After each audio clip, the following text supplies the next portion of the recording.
Oh, that's a catchy tune. I love the sound of that song. So, welcome everybody, friends and foes, misfits and miscreants. Yeah. So, my name is Rob Provancher from NoBS Photo Success, and here we are with our fifth, number 5. I can't believe it's happening. And I got to tell you guys before we get going, I got to tell you a couple of things. I got to say this. This is one of the highlights of my week is getting together on these live streams. I really look forward to them. John and I started doing them 5. This is number 5. And we didn't know how it was going to work. One of the most exciting things about this is that we get to bring on other guests. So 2 of the smartest and best looking guys in the photographic industry, bar none. John Butler and Warne Noyce. There he is. So what do you got to say? Let's, John, do you want to do a little blurb, and then we'll get into our conversation with Mr. Noyce? That would be amazing. Definitely. So like I've been telling everybody every week, and until they fix this on this program that we're using, don't be afraid. On the description there, you'll see it says streamyard.com/Facebook. Go on there, click on it. It takes 2 seconds, and basically you're just giving Streamyard permission to use your name in the comment section. Because if you don't, when I bring up your comments on here, they're going to come up as user, Facebook user, instead of your name. It just makes it easier. I do have it on my phone here to make sure who it is we're talking to, but it's just easier if you can. It's safe for your computer. It's not going to harm you. Yeah. We want to know who you are, so exactly. So do you want to get things going and ask Warren a question, or do you want me to? But John, I'll pass the baton on to you. I mean, let's fire this baby up. Yeah, no, because I've known Warren probably I don't know how long now, long time, and it was funny because I remember in a few years, it would have been about 5 years, maybe 5-6 years ago, he was doing something in Niagara Falls, Ontario here, and my wife and I were vacationing there, which was at the time only about an hour, but it's about 6 hours from my house here, 7 hours maybe, and we're walking through the main concourse of Niagara Falls there outside, and who do I bump into? There's a big crowd of people taking photographs, and there's Warren showing them. I go and I knock him on the shoulder. He's like, "Hey, what are you doing here?" Was that the imaging course that you were teaching? Yeah, it was at NSI. School of Imaging. When Rick it was probably the last year they did it. You bet. Yeah, you bet. I think it was the last year. What a coincidence. Yeah, we just went downtown at night, down to Niagara Falls, with the big Ferris wheels and the whole midway. And we had a young couple, and that's what my class was teaching, couples and whatever. Just my style of lighting, right? So good times. We ended up, we had the class down there with this young couple, and it was super fun. Yeah, we hung out. I forgot about that. Definitely. And we just bumped in. I let him go and let him do his job because I had my family with me too. So we just went our separate ways. But it was just funny running into him. So yeah, let's get into it. Warren, welcome to the show, finally. Thanks, you guys. No, very cool. What you guys are doing is awesome. Good to have you here. Yeah, I appreciate it. No, it's been pretty damn cool watching you guys get this thing fired up. Very cool. And I know you have... Yeah. What's that? Go ahead. And if it looks like I'm looking down, it's because my camera's up here, but my laptop's down here. So to see you guys, what's happening down with me is I'm a freak about horizon lines. Anybody's ever taken a class from me knows that. And I'm losing my shit. I don't know if I can swear, but I'm losing. Yeah, you can swear all you want. You got two horizons to contend with and 2 verticals. Which means I have to be. Technically, you have 3 horizons. All right, guys, let's get this right. As long as it's close, it's an average. I'll take the average of all the horizons. We'll call it a Dutch tilt. Good exactly. enough. So I know you have some stuff you want to talk about yourself, but one thing I wanted to that I think is big fascinating for a lot of people is they always say, and I know myself, I'm in a small town myself, and you basically, I don't know how many years ago it was that when you basically left your original studio you had, and you had to basically start over in a small town in Saskatchewan, basically with nobody knowing who you were. And you've become very successful with that and become like one of the top senior photographers, I think, in basic Canada and a top wedding photographer. Tell us how you were able to make that change and just be so successful. When people say small town, you can't charge that price or you can't do this. Well, there's a local photographer here who, when I first told him I was moving here, he told me that. He says, you'll never be able to charge what you charge in Lloyd. And to me, it was, I kind of had to laugh, and it was almost a challenge. But that being said, I think we charge what's fair. And, I never want to, what I charge, I believe to be what, our imagery is worth and what we're worth and our experience is worth and what they get. So you just got to believe in that. Number one, you have to believe you're worth it. and I don't mean that in a cocky way, but in a Nope. confident way, right? You do. Mhm. You have to believe that you are worth what you're charging. And Mhm. if you do, more people are going to pay it. That's for sure. Mhm. Some might not, right? We all know that, but some will. That's just what it is. It is, And exactly. believe in it. Believe in what you do. That's Definitely. first and foremost. And then come in and just, it's like when I first started in photography, I remember before we even officially were going to pull the trigger on becoming professional photographers. And this is like 16 years ago now. 16 and a half years ago. Holy shit. Mm-hmm. And I just remember thinking I wanted to be, when people said photographer in our city, I wanted my name to come up every time. Whether I was the first on that, like if someone on Facebook went and said, I'm looking for photographers in the Lloydminster area, North Battleford area, wherever you're from, I want to have the majority of the responses with my name, right? To me, then that means I'm out there. And that's the way I look at it, because you see it all the time on the different buy and sells and all, looking for a photographer, baby photographer, newborn, whatever, on these buy and sells and these different town or local pages. And people respond, you know, because they've had photos done by this photographer or that photographer. So they'll respond. So if you start seeing your name coming up more, it means you're doing something right. And that's the whole thing, was just being smart on social media and just really being involved in the community. And I put a lot of thought into that in the last 2-3 years. I got asked how I marketed here. I get asked that all the time. And I think one of the biggest things that we have used was charity as a way of marketing. So we offer, and we believe it from our heart, what we're doing is right. But so we offer things like for the breast cancer calendars, we donate literally over 15% of our year straight back to charities. And that's how it works. So automatically we get the publicity from working with these charities. I mean, and that's not the real reason we do it. I mean, it's part of it for sure. They all kind of they make a big ball of why we do it. But one is the just get my brain in gear here. One is you got on a tangent there for a second. Not a tangent, just that's Warne. That's how I talk. Run with it, man. Run with it. Yeah, totally. But it's one of those things that it all adds up. The publicity and the feeling good. You know, it puts us in the newspapers. It's fun to go to these events and meet people and meet all these people that we photograph. We do a wall of courage thing at the hospital. I got to meet some of the coolest local, you know, not even celebrities, but just unsung heroes, and been able to spend time with them and photographing them. That's all donation. So yeah, we donate well over 15% of our year back to charity. And that's cool. Yeah, and that's honestly right from day one. I did that when I moved here, right from the word go, and that has really helped, I guess, propel us, and it's created some great relationships in the community. So yeah, it's pretty cool. What I'm hearing, Warren, is this: go in with the right mindset, totally, and be willing. And that's what you're talking about. Is you're talking about mindset, having Absolutely. the right. Absolutely. Most people miss that or have such a hard time trying to understand that. But not only that, a willingness to go against the narrative. The narrative being, you'll never be able to charge that. Exactly. Well, which you know it's bullshit. Yeah. And I remember you also said years ago, I think I interviewed you around 2008 or 9. You said that when you first moved to your new city, that let's start a howl. We started a howl. Jeez. Warren, you love it. You said That's when the it joy came. of having dogs. But They want to go outside. I love the sound. Hang on one Do second. your thing. Do your thing. You gotta love it. You gotta love it.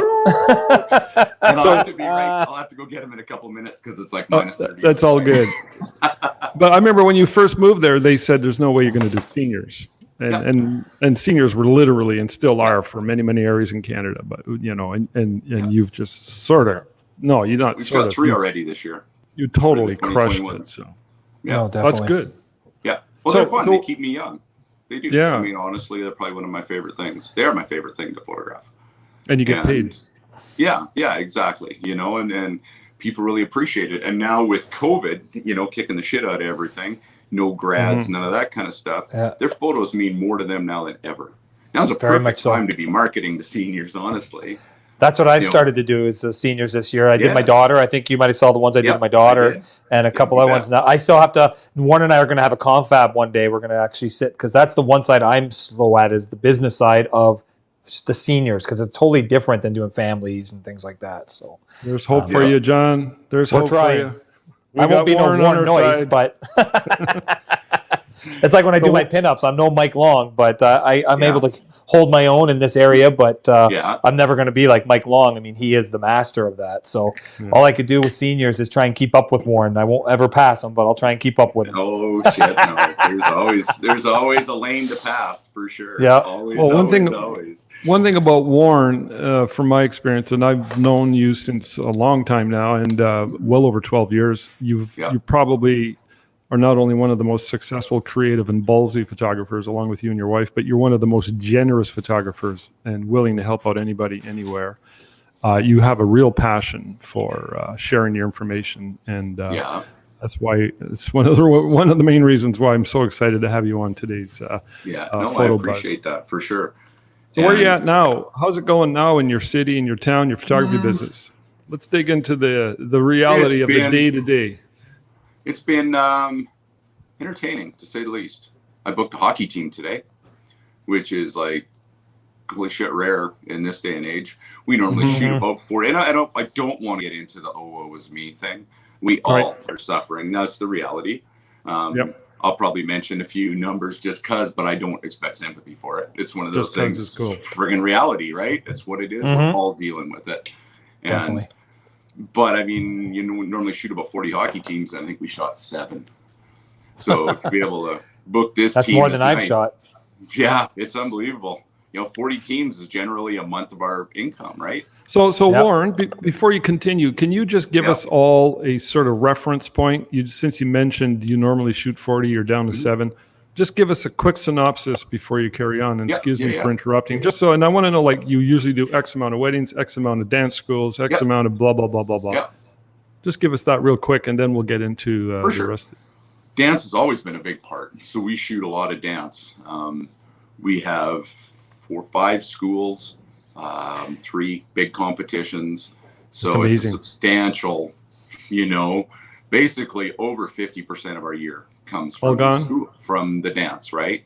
All gone? And it's all gone. Yeah, this year there's still a couple holding on to threads, but we were able to shoot 2 schools, 1 school and a half a school before COVID shut us down, but we lost everything else last year. This year we just get messages. Literally in the last week, I've got 2 messages from a couple of the competition owners and one of the studio owners, and there's nothing as of now.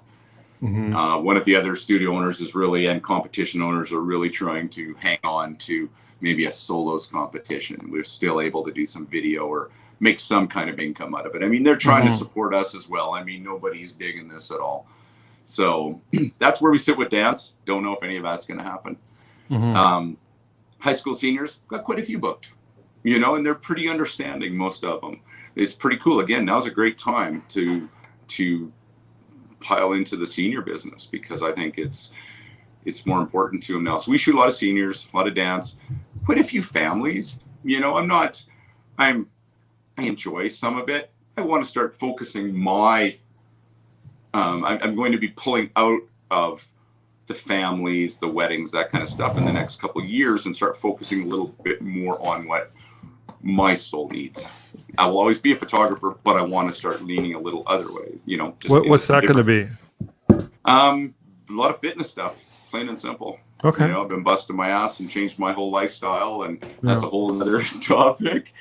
But it's been an insane last 15 months of my life. And it's inspired me to get into that end of it, and just more style shoots. I want to shoot style shoots. Do you see yourself taking on like adventures, like getting into a club, a fitness club, or something like that? Or how do you see that playing out? Do you have any ideas? I don't know. I don't even, that's where I'm still massaging the whole topic, so to speak, right? Like I've got all to me, the proper way to start a business is by the foundation, right? We all know that the foundation is the base. You have to build that foundation, or things will just fall down around you. So I've got my ideas, my concepts, all that stuff, building my foundation for it right now. But I'm there's excited. some blocks that don't fit quite right yet. Excited to see. I'm excited to see where it's going to go, and I have no doubt it's going to totally crush because I know your style. Well, I'm stoked for sure. Senior sports, dance school. Sports. What else? Weddings. We shoot. Weddings with COVID has been a real mess up too, because what happened with weddings was we had all these weddings booked for last year. Well, a lot of them postponed them till this year. So all of a sudden, people that were getting engaged at Christmas time or before were wanting to get married this year. Well, there's not very many dates open. So all of a sudden, we've jammed all these dates into this year. Now, some of these, because it's not looking like some of these people are going to, be able to have their 300-400 guest weddings. There's talk of them bumping to next year. Yeah. So all of a sudden, I really can't book anymore. So if you look at it in that way, when do I book weddings right now? It's a total cluster F. It is with weddings. So the weddings has turned into a nightmare in a way as well. So it's kind of like, what do you do? We've got one that's rebooked twice now. And Crazy. You're like, well, shit, what do you do? Right. And so that's where we're caught. I know I'm not the only one. Overall is probably down to about 85% of normal, and you're just inching along. Is that a fair assessment? Yeah, it's definitely inching along, trying to make bills. That's the fact. Paula's gone back to Shoppers a little bit, but she's really pushing her newborns and stuff like that. Super proud of her. What she's just started too is she's trying to go after some schools and stuff.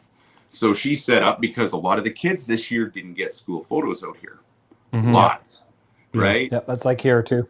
So we approached our local mall where we do the Santa photos at, which we were able to do. We can talk about that as well. We were the only people that did it. That's just, there's only a few of us that were doing Santa photos, like legit, but we had a cool way we did it.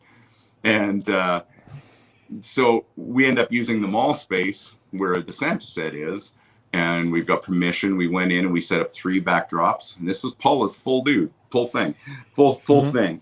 Went in, set up the drop, set up the light, and we ended up selling out 2 days of school photos. We sold out another day of school photos. Now this Saturday, we're pretty much sold out of school photos. Wow. And as I'm sitting here, I'm getting messages literally dropping down as we're talking, wanting to book into the school photo thing.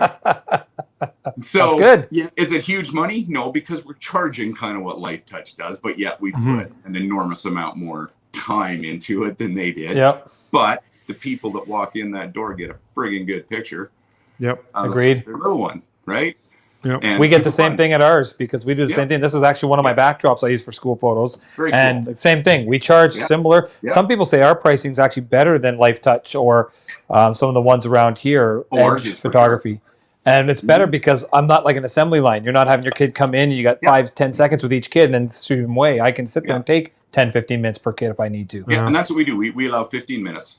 Actually, we probably could knock it to 10, but we're kind of enjoying visiting with the people. Yep. And you know what we're finding, because we've done photos at this mall for years, and we do Valentine's Day photos, Easter photos, Halloween photos, Santa photos, and now we've got our school photo thing set up in there. And we just bring people to the mall. It's quiet. The malls are quiet. Reality is. So we're bringing people into the mall. So they're really cool. Nice. They don't charge us. We just get to come in, set up, bring people in. They don't charge you? No. No, we're very fortunate. Very fortunate with that. That's having a good relationship right there. Yes. Yep. Yes, very much. Very much. And we very much appreciate that, that they've done that for us. And we find, though, that people come back. Our Valentine's Day people are booking. They're booking their kids' photos. Paula just announced the Valentine's Day thing. We were going to do one day, the next Saturday, right, for Valentine's Day photos. Boom, sold out. Added the second date, and that's every 10 minutes. We print on site, just like we do our Santa photos. So booked first day. Most of them came last year. Some of them brought their kids. Like, it's the same people, right? And we've got this clientele now that does all our events, and they're the ones that every single time book. And so we built that relationship, which is really cool. Hey, I got to ask you, Warren, would they normally not charge you, or is it because of the circumstances they're giving you? I honestly, and I'm not going to speak for other people I used to be involved with, we've been very fortunate to never really have paid. Oh, The very first time, and in this spite is of another COVID. city, I'm not going to start saying names because no one gets involved in this. Yep. But we never. They used to charge us $1 a sheet. I think it was $2 a sheet the first year. So if I sold it for 20, I gave them $2 to that sheet. I kept 18, right? And that went away. Then they dropped it to $1, and I don't know now because I'm no longer in that city. Yeah. But for a while, we didn't pay because we brought so many people to that mall. That's what happens with me. Wow. Yeah, it's awesome. So they want you there. Yeah. My mall doesn't charge me to do Santa pictures at all because I do it every year there for about. We did it. This was our 11th year, and they never charge us. They just want us there because it brings people into the mall to the stores. So that's so cool. It's huge. It's huge for them. So you're there quite a bit. That's an amazing concept, Warren, to be able to go to a mall like that. And when my wife saw you guys posted that, my wife said, "Oh, we got to do that." Mm-hmm. She stole that idea. Out. We're totally. Now, I don't know about Warren, but I know with my mall, they even pay for my advertising. So all I do is I pay for my own paper and ink. I have my little DSP 620 printer that we do our 4x6s off of. We have our own little cards and coloring books for the kids. We pay for all that. We pay Santa. We set up the display, but they actually do the radio ads for us. So I don't even have to pay for any advertising. I do my own social media advertising. They pay radio advertising for me. That's pretty cool. So what about you guys? We do our own social media advertising, and the mall pays our Santa. They used to pay ours too until I took it over. I bought the whole setup. So and good money. I've been Santa. I started playing Santa last year. I had to play him one time. Why? It was just we got to the mall and all of a sudden I'm going, well, where's Santa? And our employee's there and Paula's going to go home because she had to work, and I was going to shoot, and it's like shit. It's like 5 to 4. We're supposed to start at 4, and I'm going, there's no Santa. But we have a suit. Threw the duds on, and honestly had more fun doing that than really. Hey, mommy, awesome. mommy, why does Santa have so many tattoos? No, it was awesome. It was so awesome.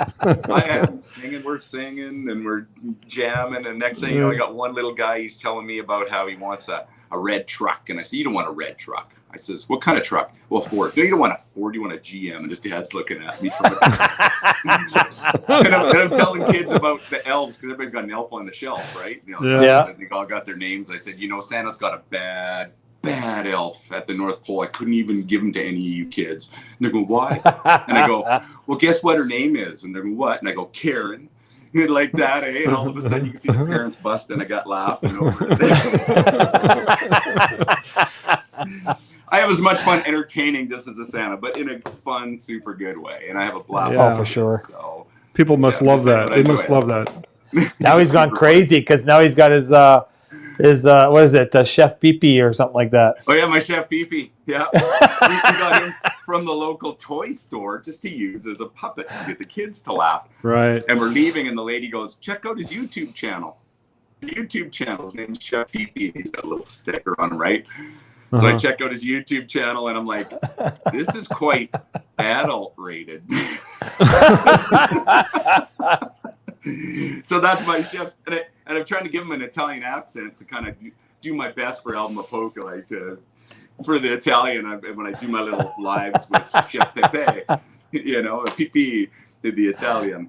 So I started talking like that and just being an idiot, but it's fun. Brings people out, and I have a blast. Good. So Warren, 2 questions for you. You bet. Are you hopeful, and what are some of the struggles apart from the fact that 80% of your business is gone? Yeah, it's hopeful. Yeah, absolutely, I am.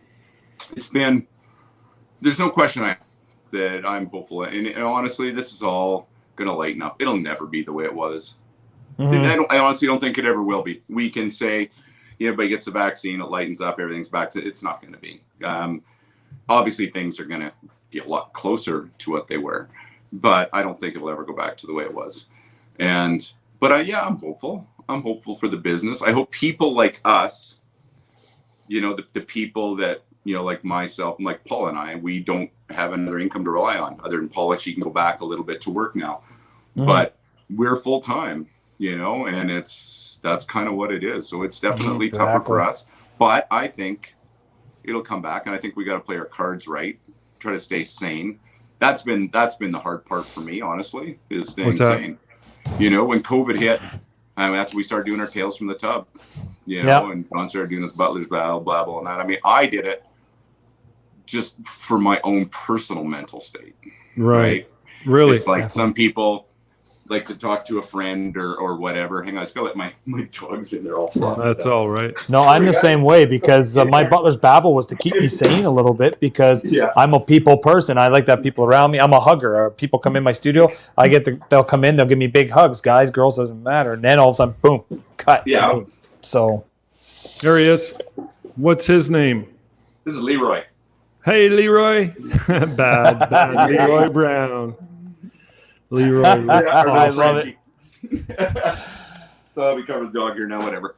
But yeah, it kind of kept me sane. That's what it, and it kept Paula sane. And we went through a lot of things. And I've always been quite public in regards to mentally where I sit. And I've done lots of videos on it and what I believe it takes to, you know, keep yourself out of the fire, you know, or jumping off that bridge. And I've talked a lot about that. And we ended up helping a lot of people when COVID hit. We had a lot of friends that went real sideways. We had a couple close suicides from friends. Oh, really? People that you would have never imagined. And you look out there and you see it now, and I see it amongst photographers. Got lots of great photographer friends, and you see a lot of stress and a lot of intense, just deep kind of despair in a lot of people right now. This thing has messed up a lot of people. And that's just my experience with other photographers and myself. So the whole thing is, I am hopeful, but it's definitely not an easy go right now to get through it. Yep. That's why I need to, I'm focusing a lot into helping Paula because of her venture and what she's doing with her whole, you know, Paula photography and stuff. It's just awesome. Super proud of her. So I'm helping her a lot. I sit down and I spend a lot of time with her. We work on a lot of editing, a lot of lighting, been busting my ass just to really help her with as much light and anything that I can help her with. And she's been taking the bull by the horns. So I'm pretty proud of her that way. So that's helped me out a lot, being able to focus on helping her.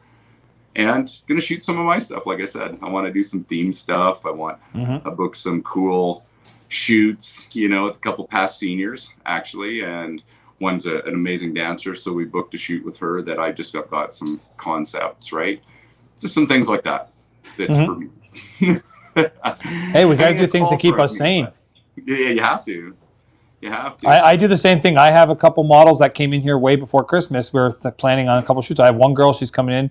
She's one of the business owners here that I know. And we interviewed her for our John and Dave TV, a local business. And she's going to come and do an 80s theme where we're going to have the big hair with records behind her and stuff, maybe. Very cool. So things like that. I have another one that's coming in to do nice glamour, like a Sue Bryce type glamour type stuff. Yeah. You got to do stuff like that sometimes to keep yourself not only sane, but your creative juices going too. Because I find we get so much in a rut where we're doing everything that the clients want, which is what our job is, of course. Yeah. But it gets so monotonous after a while that because they all want this and this and this, it's like, let's do something for us. And so I usually bring a hair makeup person and a model. We get in. Nobody charges anybody. We just come in, bang some stuff out, and have some cool stuff that we all can use. Yeah, exactly. It's a lot of fun. Exactly. Cool. Yeah, exactly. And that's exactly what I'm going to be working on doing. Same kind of thing, you know. And it's too cold to drag my motorbike out, so. Too bad. But I can't wait to see them because the creative juices that come out of you when you're ready and you put all you're into it, I just love seeing your stuff. So, well, and that's what it inspires me. So, well, the few shoots that I've done, even this spring, we've done a couple of hockey shoots, right, with a couple of grad kids out at the arena, and it's like, I treat those like they're my inspirational shoot, you know, or I try to really unlock it. And I'll tell you one thing that since COVID hit that has helped me, one thing that's really helped me keep sane and I think created a better Warne Noyce is, and again, it began with the Tales from the Tub and talking with people that were crashing and burning, is every day I want to wake up, I want to get out of bed, and when I talk to somebody or I meet someone, whether it's a cashier at a grocery store, whether it's a teller at the bank, whoever, it does not matter, somebody at the gym, doesn't matter. I want to look and genuinely be interested in them and find something about them that inspires me. Cool. You see? Yeah. And when you start doing that, when I started doing that, and I get off track sometimes now, but I really focus on it, and I do my damnedest every day to wake up and just go out and find inspiration in someone. That's amazing. I love it. It's been pretty incredible, actually, what it's done in so many ways. It's what's, part of doing that kind of stuff and helping people in ways what's kept me alive through this, So it's been a good thing. So I've been doing that. That's what sort of kept me sane. So the people that you're talking to, are they small business owners, or are they photographers, or just cross section? Both and all. I have a really an old friend. My dog chewing in his dish. It's a little pig. I have one guy that I speak to, and I can show you messages from yesterday from him, and this started about 6-7 months ago, and he's worth millions and millions and millions and millions and millions of dollars, and has Lamborghinis and the whole 9 yards, big collection of goodies, and going down in a bad way. What do you mean, so financially or emotionally? Oh, emotionally, like ready to jump off a bridge, going down. Okay, so 5 he's in the morning, crying, ready to be done, kind of thing, right? He's in a very dark place. Yeah, lots of people like that, and somebody you never thought. It's like, really? Holy shit! Why are you in a dark place? You don't know. So that's why talking to people has helped me that way. Now, is this particular person, as is many, are being affected? Obviously, I'm going to ask you a really stupid question. It's because of the lockdown, but I have a lot of friends and people that I know and family. I was like 3-4 weeks ago, I was talking to a couple of friends of ours, and they were like, well, nothing's changed for us because they're still going to work and she's retired. Yeah. And and I try to talk to people, and it's like there's a barrier there. I cannot. And I went through this last spring because I really had a hard time too, but I had to really pull through it, and I did. But here's the thing. I'd be talking to somebody and they'd be like, oh yeah, it's really hard. And I'm like, you're still working. This is unique when your business is closed and you can't work. It's a unique situation. Definitely. I'm not whining, blaming, complaining. I'm just saying it's stressful. That's all it is. I put a lot of thought into that recently. Like I've had some pretty big discussions with Paul in regards to that exact topic. Because some people, I have friends that have had record years in construction. Like doubled their year before. And they're doing okay mentally. Mentally, but yes and no. They still are stranded, right? I mean, I understand, yes. I mean, I think some of these people are still crashing and burning. Their lifestyles have been significantly changed as well. Okay. Yes, they're putting money in the bank, but their lifestyles have got slammed shut pretty hard. Yeah. They're not going to same with a lot of the real estate agents too in this area, same way. Yeah. No, it's not. It still really affects even the people bringing in the income. And I've thought a lot about it and tried to come up with, a common sense kind of concept or thoughts about it. You know what I mean? And I always try to sit in the middle. When somebody throws something at me, it's like, hey, I'm not going to jump on each side right away.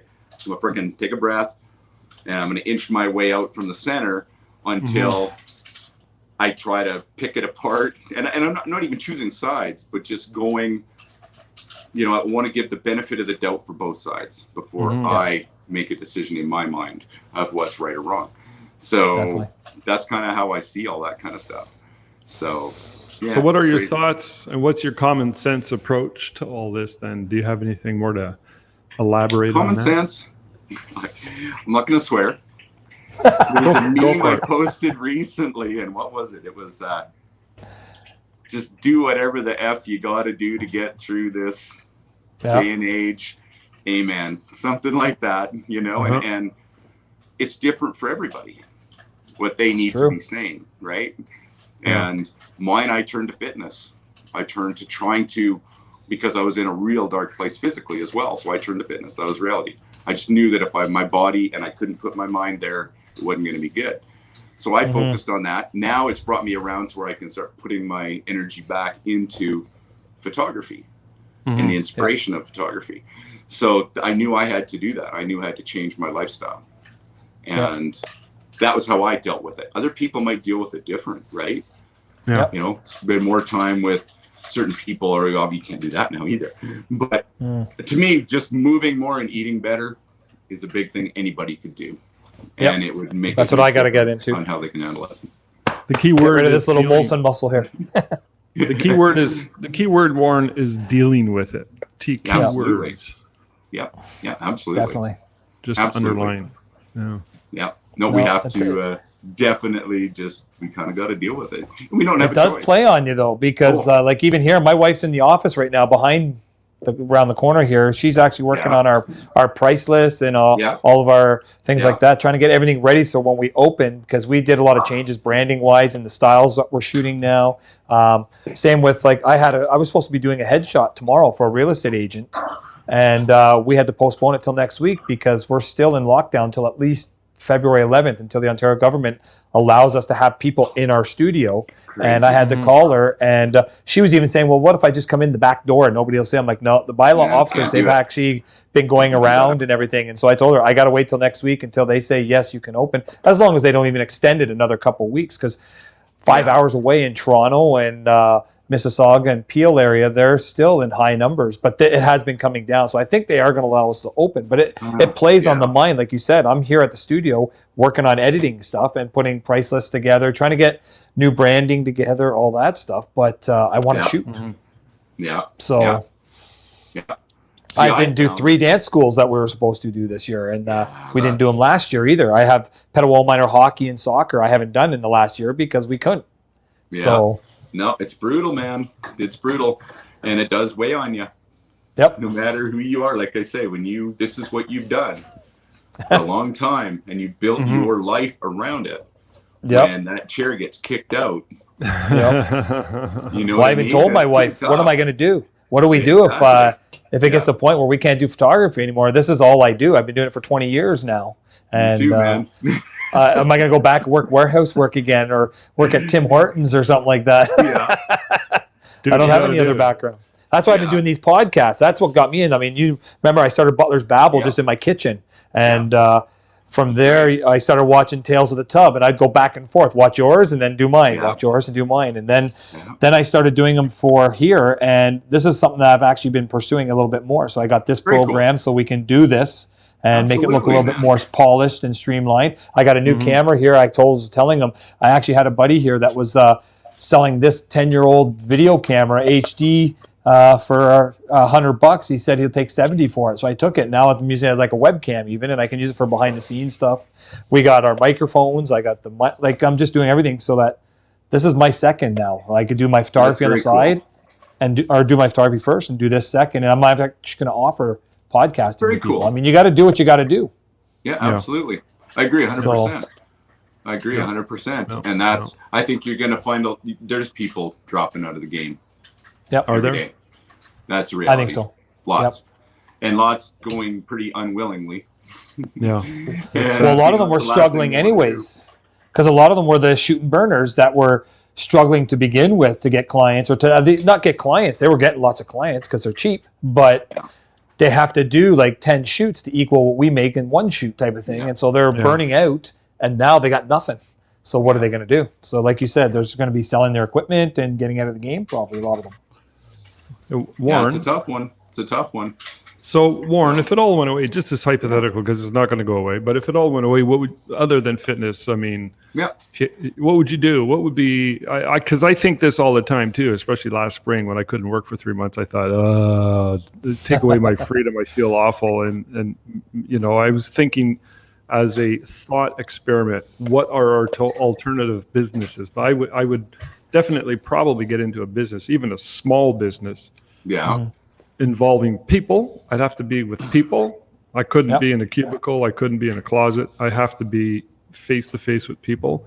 Yeah. What would you do? Have either of you guys, more specifically Warren, have you ever had that sort of thought experiment in your imagination? Oh yeah, all the time, almost daily. Well, let's especially talk now. about that. And the days become more frequent as the days move on, and this bullshit that's going on. That's part of why I'm doing what I'm doing. I started my YouTube channels. I'm working on training videos. I've got sponsors actually for my fitness journey. It's been pretty cool. So yeah, I've been putting the time. It's exciting. All right. It's new, right? So it's exciting. Yeah. That's the big one for you then. And the fit industry is so massive right now. Yeah. And I mean, I just got emails. Just from my videos, I just like to talk. And it's my philosophy. Like I'll sing a little bit of a song like I did the other night. And I've always had people responding. The one that responded the other night hit me a lot. It was about addiction, right? And the fact that you can't get over it. And I got that email. And then I get another email last night from a lady who was inspired by my fitness post that's lost 53 pounds and, you know, the whole thing, and thanking me. And I've got lots of people want me to coach. So I'm going to do a bit of that, I think. I'm still going to do that because I do love that. But if someone said, everything shuts down now, here's whatever, you can start whatever business you want to do. I thought about this lots. You might be surprised at my answer. All right. I'm curious now. I'd buy a little shop. Yep. I would buy a little milling machine, a little lathe, a press, an English wheel, and I would build custom bikes. Nice. I'm a journeyman machinist, right? And welder by trade. That's what I do, and I love bikes. Yeah, I remember that, love the building stuff. I would build custom bikes. I would photograph them and other people's bikes and fitness people and still train. That'd be my ultimate life right now if I could. If you could. That's interesting. Building bikes and taking pictures of it all. Well, that fits well with who you are and what your hobbies and passions are, That's which me, is man. obviously being on a motorcycle, and your skill set, which is in that area. Unbelievable. I would have never thought of that. That's amazing. That would be Warne Noyce. I'd be like a Jesse James, but taking photos as well of cool badass people and bikes and I could imagine.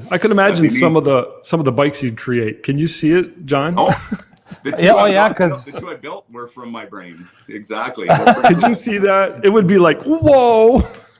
Yeah. So that's and it's funny how he does the fitness now, because that's where I started my photography career, was in fitness and bodybuilding. But John, you're going the wrong way. Well, I find the business when I was doing it was a lot different now than it was when I was in the fitness game. So it's not the same. I was referring to your Molson muscle. Oh, the Molson muscle. Yeah, no, I'm going the other way that way. Yes. Sorry, I'm just jabbing you. Sorry. Yeah. Well, I'm leaving all the fitness work to Greg Cleaver. He's the master of that stuff. He is good. Yes, very Greg, good. And he's kicking ass. And I've been nothing but proud of him in his weight loss journey and his photography journey. I mean, you look at what he shoots. He's, in my opinion, the best physique bodybuilder photographer right now in our country, hands down, or anywhere, in my opinion. Yeah. Who's that? And there's a girl, Sarah Lyons, out of Arizona. She just started Body Skate magazine before Christmas, and she does a lot of the female fitness models, and she's blowing it out of the water too. And she actually came out with a physical magazine too. It's a digital one online, but also I miss the physical magazines that you can hold in your hand and open. Everything's gone digital now. So I know. But she's actually doing it, and so and like you said, Greg over in BC there doing amazing. He's kicking ass. I'm pretty proud of him, what he's doing. But that's the kind of stuff I want to shoot. I don't want to go set up at a bodybuilding show to shoot though. I'm going to a show, I want to watch it, or I want to be in it. So I was hired to do that back then for the magazines, but that's because I was hired to do it. So yeah, absolutely. No, it's pretty cool. So that's a whole other industry that. All right. Yeah. Well, it's an interesting question, and it's a question with a situation that I've thought of before in my own brain, thinking this may go away. I got to do something else. What would that be? For me, in July when we opened up, we had a really good year. I was so grateful. But ferries kept us going, and unlike dance, which is not coming back right away, we were fortunate enough. Weddings went away, but ferries were really big for us. So. Yeah. Warren, do you see anything like, other than let's put building the bikes and that, and any other alternative businesses you might get into? Sticking to photography, there are certain industries and niches like ferries, which are still able to be productive and profitable, as I can be a testament to. Do you see anything in any of the things that you do, or maybe haven't done, but thought, maybe I should go down that road and photograph this industry? Any inspiration there, thoughts and or ideas that have ever come to you? And I think, honestly, where the money's at in this business right now is in volume. Oh, okay. And I've known that for a long time. It's true. Yeah, We've all known that for a long time. Really? Right? And, you go in and get some schools. That's Danny and Diane, Errol Tosh, any of those people that get in and do the volume stuff. I mean, 3-4 months of your year, you're coming out pretty awesome. It's a lot of work, and it's a huge job. But you can make enough money in that time that you can shoot whatever the hell you want for the rest of the year. Have you thought of going down that road more so? A big push? There's There's irons in the fire. Good answer. Yeah. They haven't heated up yet, and they're not glowing. Yeah, They're thrown in cold right now. So well, we'll that tells me all I need to know. And you're talking like, when you say volume, you're talking like school photography. Big volume. Yeah, I'm at the stage of my life in this game. It's like it's time to make some friggin' money. You know, we've done okay, but you work hard and it's awesome, and we live a great life. And I will never ever complain or, you know, deny that it's been a pretty fun ride for the last 16 years of my life. But that being said, with COVID, literally just the timing of it all just couldn't have been worse for us. So I'm ready to make some money. It's one of those things I have to pull that trigger as a business person to make money. And no reason I can't do it. So I'm going to go do it. Yeah, that's amazing. You got to make money. You got to survive. So Hark just said he's scheduled a call with Danny Rebela, who lives in California. Yeah. Talk to him later today. You know, we're going to get Danny on here one day soon. Yeah, you should. definitely. Yeah, absolutely you should, without question. Missed the See, Rob, it's nice to see how far Warren's come since he started, because a lot of people don't know, but I sold Warren his very first DSLR camera, I think it was. You did. The 20D. Back in Edmonton. Yeah, a 20D back in Edmonton in McBain's camera there. Yeah. I was a salesman there at the time, and he came in, and I was working at the main office just learning, actually. That was my first week there. 2000 I got a big sale. 2004? This would have been in that area, 2004, yeah. 2003, 2004. I remember when the D20 came out. It was the 20D, yeah. 20D. I think it was 2005. I still have a 20D. My first paid shoot was evening of 2005. So I remember James used to work. 4 megapixel. James used to work for us, and he bought one of those too. And I always remember. Well, James had the 10D. James had a 10D. I remember when the 20D came out, it was an 8.2 megapixel, the 20D. Whoa! And I got that too, yeah. And that was my first one. And I worked my way up from there. I got a 40, I got a 70 and 60, but I've never owned the 5D series, never owned the 1D series. My clients don't care. They don't care what you use as long as you get the final product that they want. They don't care I can probably use a 10D today and still get away with everything. And that was only a 6 megapixel. So I use a Rebel to shoot all our Santa and stuff. Yep. Really? Why am I going to burn out one of my 5Ds, right? Makes no sense. No, exactly. Good strategy. No, I bought a cheap $350 Rebel that's still like friggin' 15 megapixels or whatever. And I just shoot it in JPEGs, and it's awesome. Even with the little kit lens that's on it for Santa photos, I'm going to remember that. You got a good point. That's like having a race car and you're using it to go to the store, back and forth, back and forth, back and forth. A finely tuned engine. Yeah, makes a lot of sense because you got a pretty top-notch high-end camera. Yeah. Sorry, cool. Call coming in. And I got to let my dog out again. Jeez. I think the dog's been drinking or something. He's been drinking beer or something. Oh, they're a pain in the ass.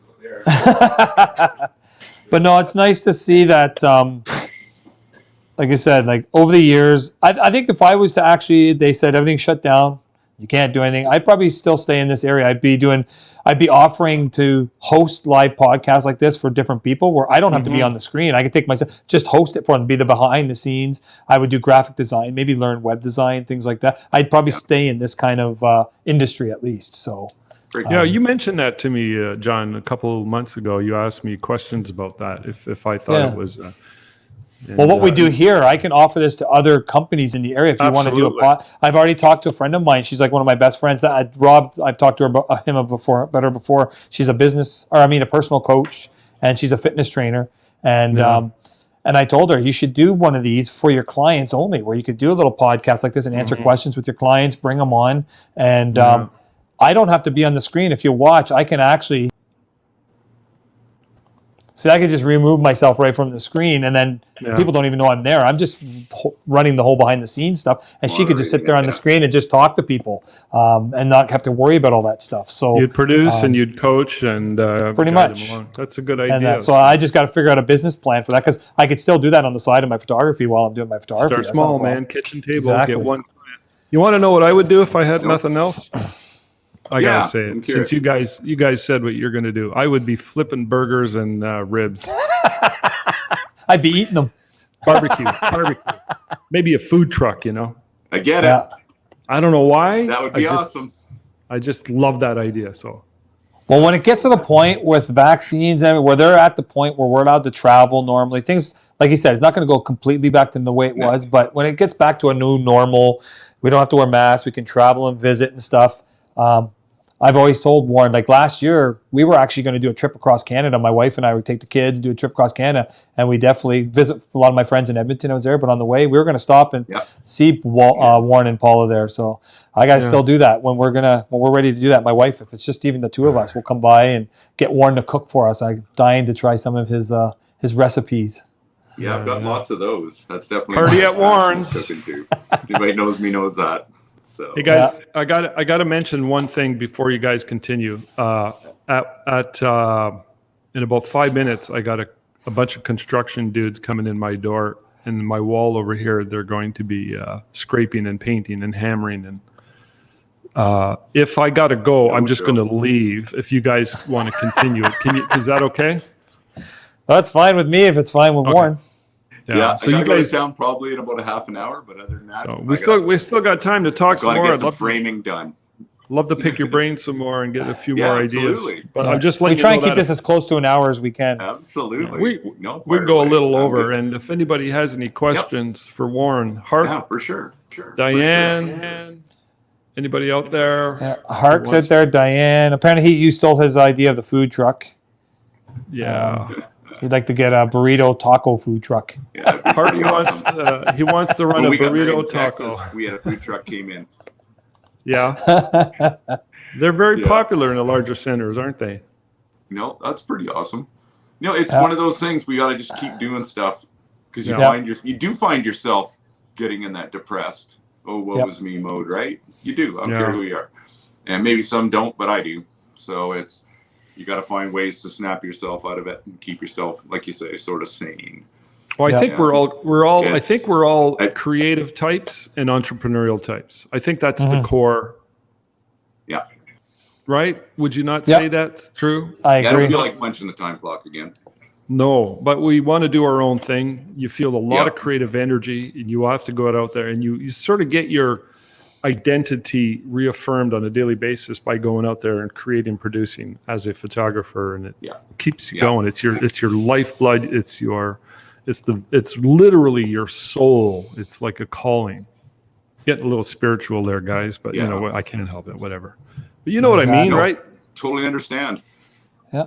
Diane says, "Thanks, Rob. I'm going to be launching fairy photos this year. I also rented for free a beachside pavilion and have ordered mermaid tails, and we'll be launching beachside mini sessions in June." That's amazing. Diane's got beach. I could be your model. Trying to picture him as a merman. No, that's scary. Thanks,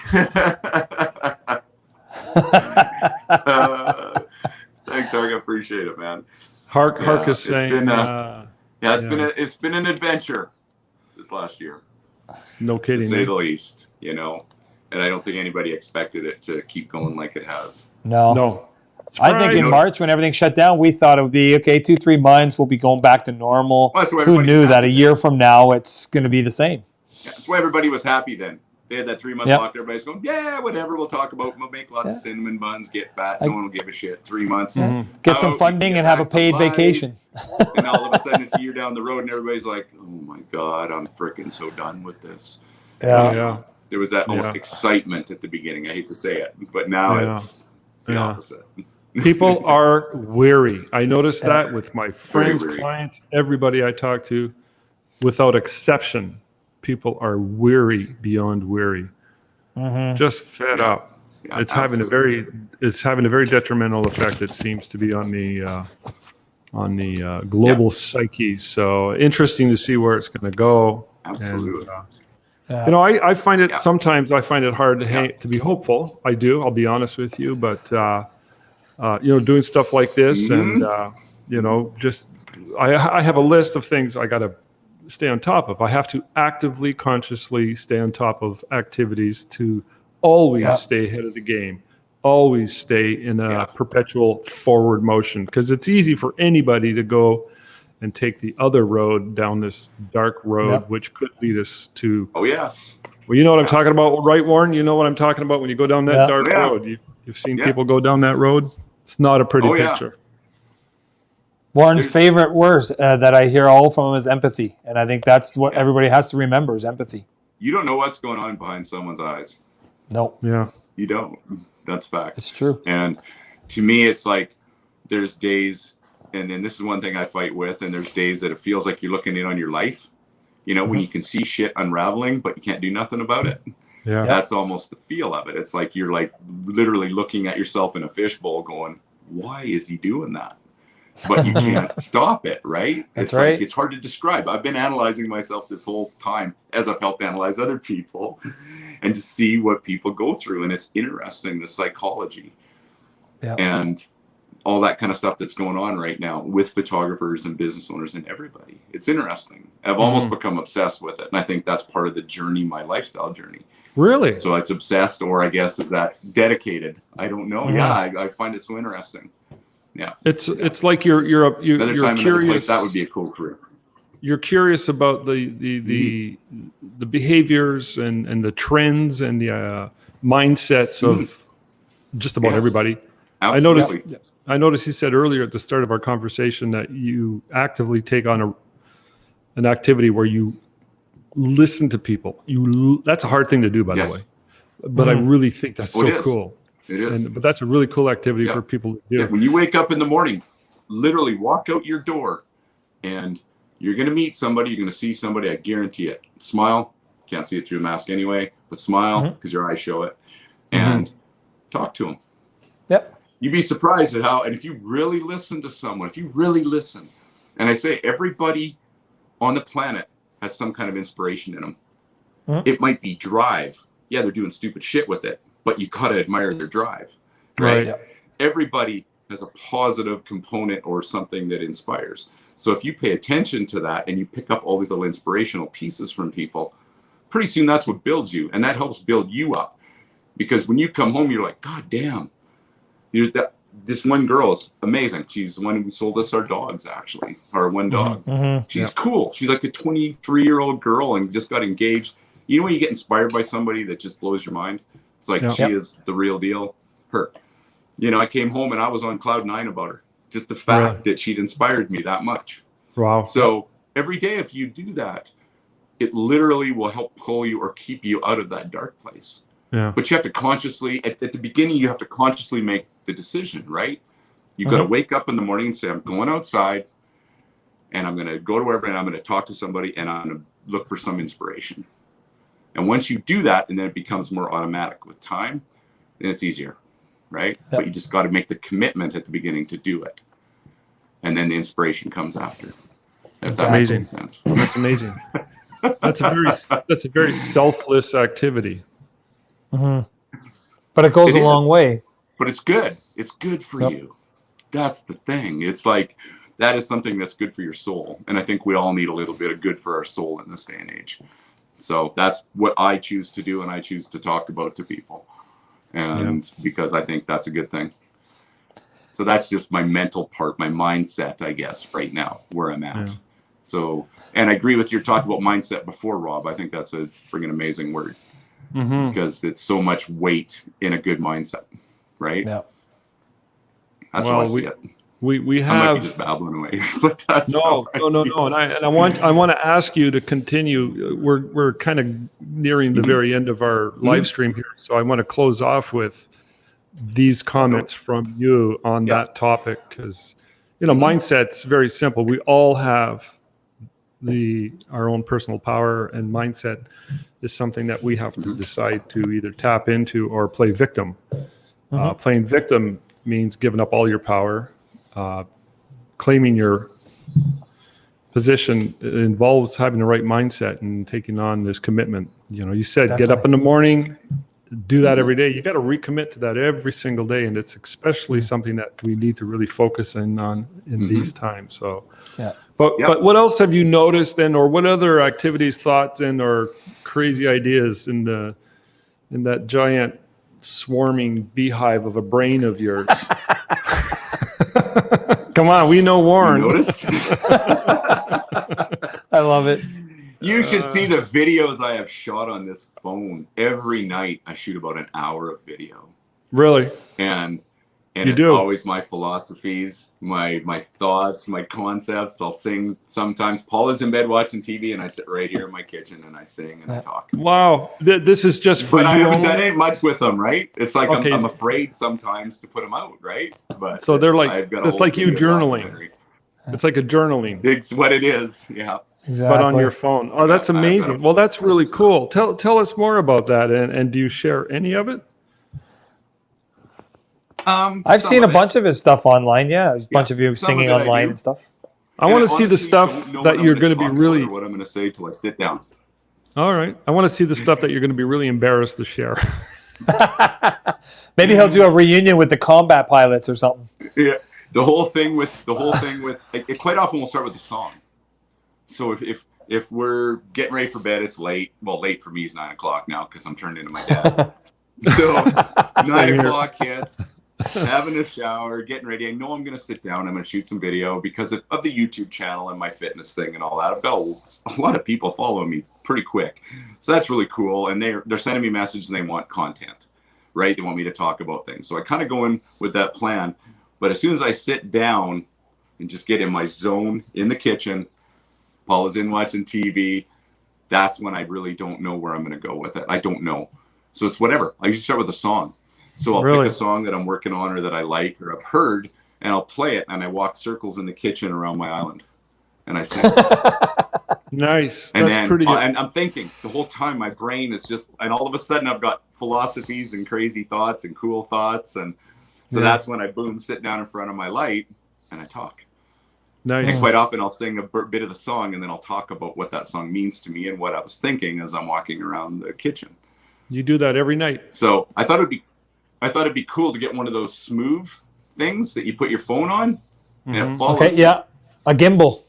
Yeah, it's like a little. Oh, I know what you're talking about. The one in the middle there. Okay, the follow, right? And then it just spins with me in my kitchen while I'm singing and talking. What do you call it? So I'm thinking of starting that, and I thought of what's that? What do you call it? I don't. They're smooth. I think. I know what you're talking about. It's like that 360 thing. You sit on the table and it follows you wherever you go. Yeah, exactly. Let's get my dog. Come here. I don't know. See, I have one of these that I'm starting to use a little bit now with my phone. It's like a little gimbal. Yeah. But it wouldn't be what he's looking for. But this is what I've been using lately. That might work too, because this one has a tripod. If you put it on tracking, it might spin with you and track you. Who knows? I don't think those go 360, do they? Oh no, I don't know. I've never tried it. So no. There's ones that are built and they basically just hold your phone in it, and the thing just follows you wherever you go. Yeah, I've seen those actually. Yeah, I got to check that out. So I'm thinking I might get one and put it in here, and I'll just every night talk That's and awesome. sing, and whatever happens to come out comes out. And then that's a unique concept. And Paula drives her crazy because I'm usually getting my shit together, and I'm kind of a perfectionist about stuff, right? And she's going, "Oh my God, you're just going to do video," and it's like, but it's got to be right. That being said, though, I think that has hindered some of what I'm talking about because I'm so focused on making it perfect. I'm not putting out the stuff that's maybe not perfect that I think sometimes makes more sense. By the time I'm trying to get everything perfect and I'm going to edit and whatever, it's lost its, I don't want to say authenticity because everything I'm saying is truly from my heart, but it's lost its spontaneity. You know what I mean? And it loses that kind of luster. So that's why I made this decision 2 days ago. And the reason, and I think this applies to lots of things in life. 2 days ago, I got a letter from a girl. Her name's Kelly. I'm not going to say her last name. She's the one who lost 53 pounds. Gave me a big thing, showed me photos, said I was the one who inspired her and changed her life, and gave me this big, amazing email. And I responded. And she asked, and she told me, she was, make sure you keep putting content out. Okay. That's what's keeping me going. Nice. So I'm like, that's awesome. But in my response, as I'm typing my response, I'll find it for you. I'll read this if you got time. No, this I got is my time. response. Let me boot this up.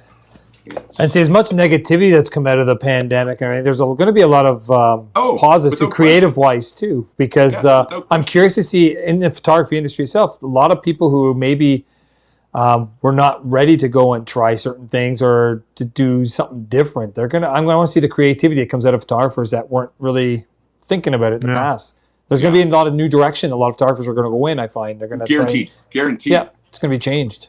Burgers and ribs. So I'll read you the message. She said, and I'm not saying this whatever about me. I don't give a crap about that. The response is what means more to me than anything. Well, this means a lot. Don't get me wrong. Hey Warren, I know you and I have chatted on Facebook, but in reality we don't know each other. However, I wanted to let you know the impact your YouTube channel and your journey has made in my life. Long story short, health scare 6 months ago, major life issues, or major equals major lifestyle change. Surprise. I happened to see one of your before and after pictures and something clicked in my head. Your diet hacks video helped me tons, especially the popcorn. So I wanted you to know that you're making a huge difference and inspiring so many people. The pictures are from 09 to 20 and yesterday. Pound-wise down 27 pounds and a pile of inches, 10% visceral fat loss. Nice. So she sends me pictures and I'm almost like in tears. Like I seriously got a tear in my eye. I'm going, it's why I put the time in. It is. Mm-hmm. That's exactly why. So then I responded, but when I'm responding, I'm realizing what I'm saying, and it bugged me. I said, thank you so much for the kind words. You've done absolutely amazing. Couple hearts. I wish I was faster at the video thing. I shoot so much video, but I have a hard time posting because I feel it's not good enough. It's one of my mental challenges I face every day. I'm glad you like the diet hacks that kept me sane and weaned me off all the crap. I'm super humbled by your message, and I can't wait to see where you take this. It really does get easier once you begin to see real progress and your diet doesn't seem like a diet. Well, I'd better go and shoot some video, and I LOL. And then I signed it. But as it bugged me. It bugged me in my response. Why? That the whole thing is about not being perfect, right? Right. It's about, so why am I putting so much emphasis on the editing of all these videos, making sure everything's perfect? Why am I not just grabbing my phone, pouring my heart out into it wherever I'm at? But you get so caught up on this. To have a YouTube channel that's successful, it's got to be sleek and slick, and you do the whole thing. And maybe that'll come down the road. I don't know. Right. But it bothered me that I was editing my feelings. That's what I'm doing.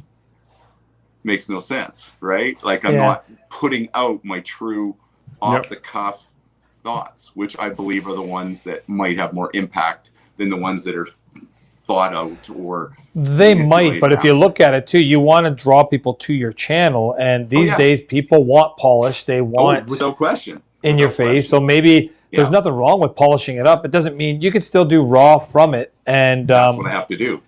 But just do the cleanup of the video itself or the sound, like the quality of the volume. But when it comes to your thoughts, don't edit your thoughts if you don't have to. And I think it'd be fine. It's just a matter of Yep. Thoughts just got to come out. And that's, but when I responded, I remember it bugged me. I remember typing it thinking, why am I like this? Why am I holding back? And it bothered me. So that bothered me all that night. That's a good question. I woke up the next day. And that's when I started putting out videos again on my lifestyle page. Just videos I shot. And you can see the kitchen. You can see whatever. Who gives a shit? I wanted to talk. And since I've done that, it's brought so much more traffic in. Cool. Yep, that's good. Just in the last couple of days since I wrote this. It was the night before last she sent me. That's all pretty recent. My first real day. That's all pretty recent. Literally. Yeah. But see, people gravitate to that a little more because it's real. It's not, like you said, it's not fluff. It's not any producers are coming and just cutting out this and putting in that. This is Warne being real, and that's what's going to sell. It's definitely. And that was a genuine consensus from everybody early on when I started this. I said, what would people like me to talk about? You know, do I do my podcast? I have a podcast channel too, which is pretty cool. I'm having fun with that. But the lifestyle, all this kind of stuff. What should I talk about? And Paula's daughter Tegan, the one who's the doctor in Kamloops, told me, she said, just be Warne. People are there because of you, man. They want to see you sing. They want to hear you talk about fitness. They want to hear you talk about photography. They want to see what you're doing. That's why they're there. It's all a part of it. So that's why I built everything just to be me all the way through. So I got to keep myself in check and keep it real along the way. Yeah. And that's important. Just like photography or like anything, in my opinion, right? Keep it real. Yep. Can I put a challenge out there? Can I put a challenge out there to you, Warne? For sure, man.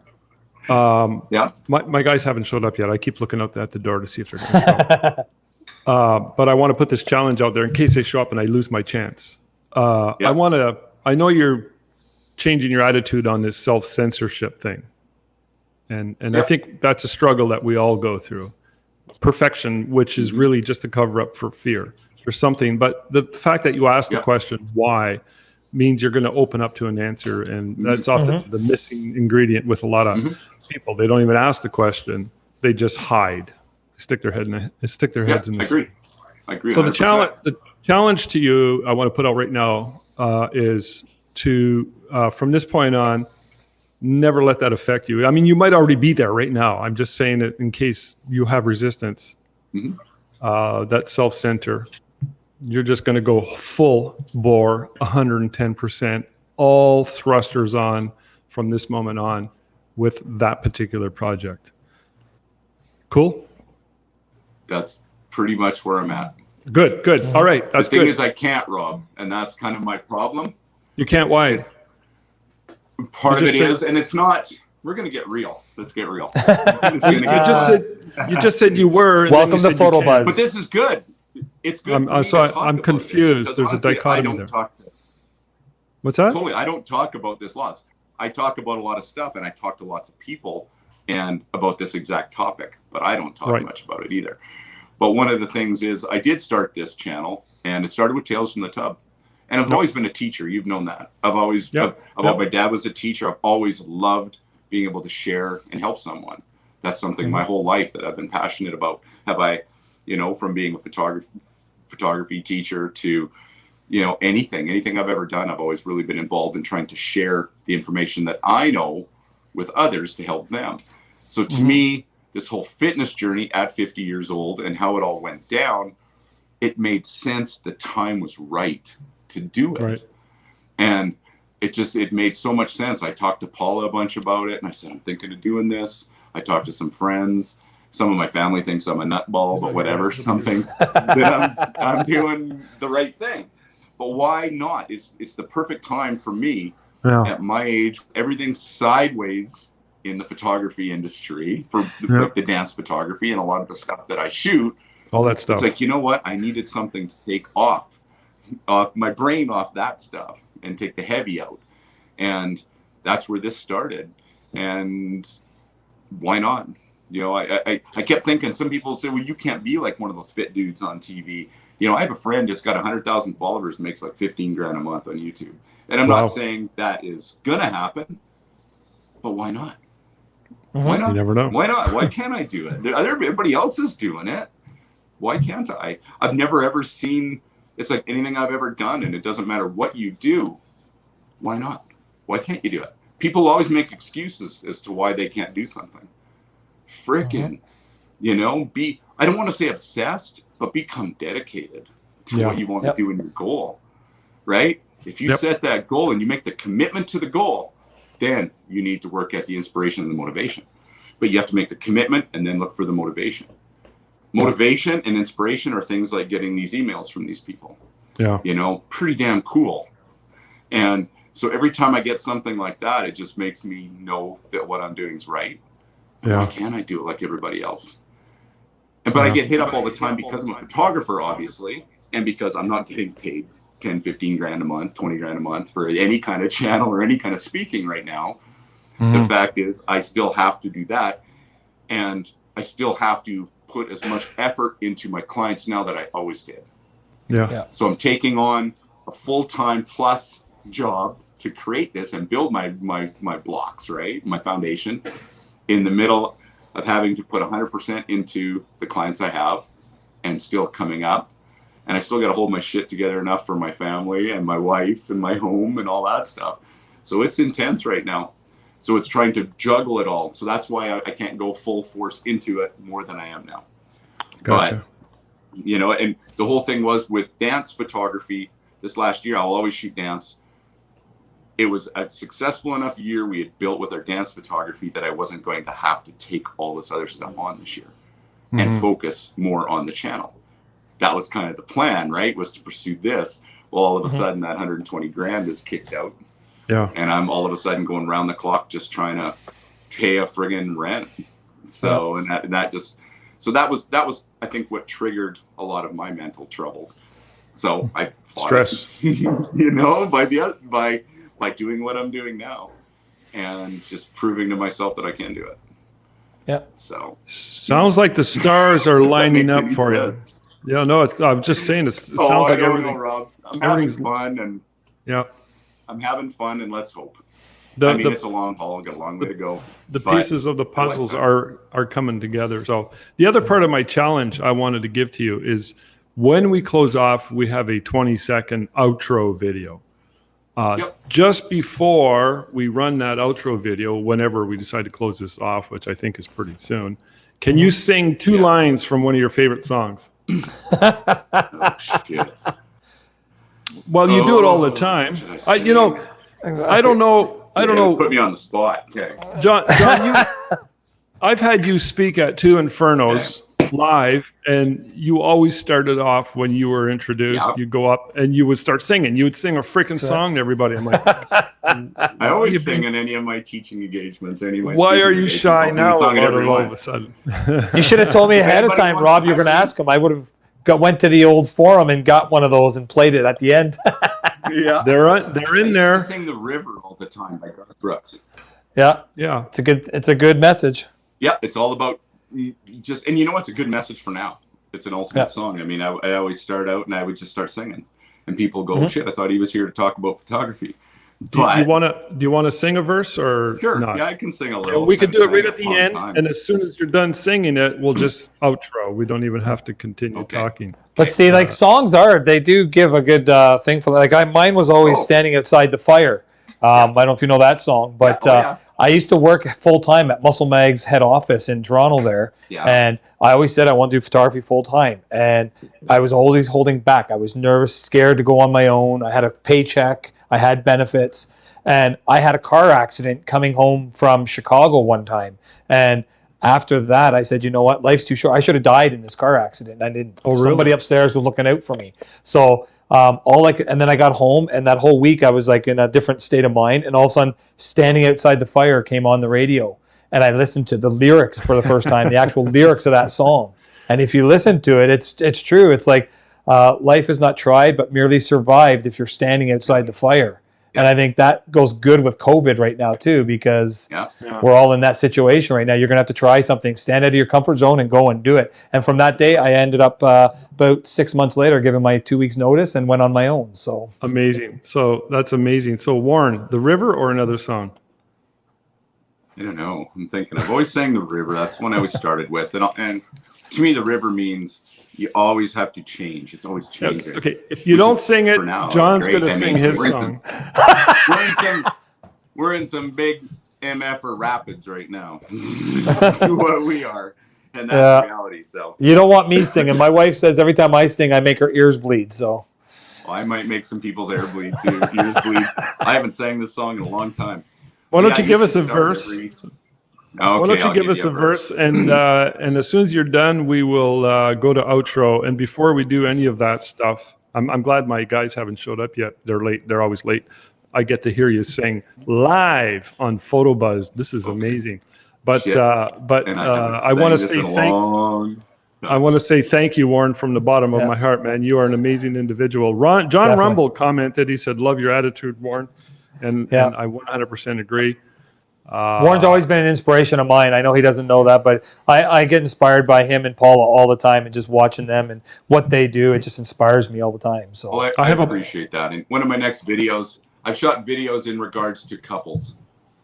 It's really important to me what we need to do, because we see lots of couples falling apart, right? That's how it is. And I've really started thinking, I've got a lot of videos shot about that. And one of my next ones will be about just how to keep it going with your significant other. So that's important to me. Yeah, she is. She's an amazing woman, and she keeps my shit together. Cool. John, do you have the outro queued? I have the outro queued. It goes, and then when it goes, you don't have to leave, Warren. We just once we log off, you can always come out and hang out if you want. So okay, all right. Thanks, let me try to. I'm ready. This. Make sure I can get the right key. It might take me a second. You know what dream? There we go. You know a dream is like a river, ever changing as it flows. And a dreamer's just a vessel that must follow where it goes. Trying to learn from what's behind you, and never knowing what's in store, makes each day a constant battle, just to stay between the shores. And I will sail my vessel till the river runs dry, like a bird upon the wind. These waters are my sky, I'll never reach my destination if I never try. So I will sail my vessel till the river runs dry. Boom. There you have it. See you later. All right. Thank you. All right. You're very welcome, you guys.